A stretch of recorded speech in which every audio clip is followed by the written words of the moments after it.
2 साल पहले एक अनजान लड़के से फोन पर मेरी दोस्ती हो गई। हमारी बात मैसेज या ऑडियो कॉल पर होती थी।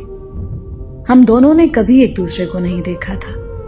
उसका लहजा इतना अच्छा था कि मुझे उससे मोहब्बत हो गई। मैंने अपनी मोहब्बत का इजहार किया तो उसने हाँ कर दी। फिर हम दोनों ने एक दूसरे को तस्वीरें शेयर की। एक दूसरे को देखने के बाद हमारी मोहब्बत में शिद्दत और बढ़ गई। 6 महीने गुजर जाने के बाद मुझे पता चला कि जो तस्वीर उसने मुझे भेजी थी वो उसकी नहीं बल्कि उसके कजिन की थी। मुझे बहुत दुख हुआ। जिस चेहरे को मैं दिल में बसाकर दिन रात प्यार भरी बातें करती थी, वो चेहरा उसका नहीं बल्कि किसी और का था। फिर उसने मुझे अपनी तस्वीर भेजी जो कि मुझे पसंद नहीं आई, तो मैंने उससे बात करना बंद कर दी।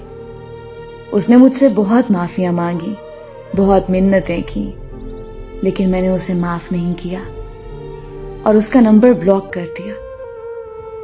कुछ अरसे के बाद मैं बहुत बीमार हो गई और इलाज के बावजूद मुझे शिफा नहीं मिल रही थी।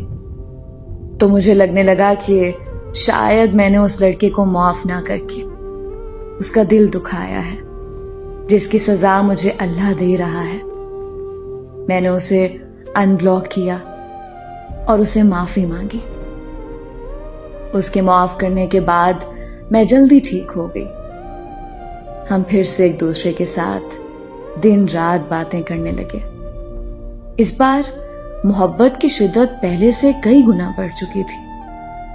लेकिन किस्मत का खेल देखो, मेरे साथ फिर धोखा हो गया। वो शादीशुदा और 2 बच्चों का बाप निकला और उसने ये बात मुझसे छुपाई हुई थी और उसे इस बात का इल्म नहीं था कि मुझे उसकी शादी का पता चल चुका है। उसके धोखे ने मुझे अंदर से तोड़ के रख दिया।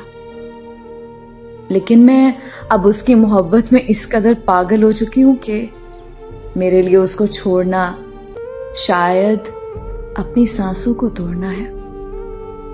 अब मैं मेरी नहीं रही बल्कि दिलो जान से उसकी हो चुकी हूं। वो चाहे तो मुझे अपनी दूसरी बीवी बना ले या फिर अपने हाथों से मार दे, क्योंकि अब उसके बगैर अब मुझे एक सांस भी गवारा नहीं।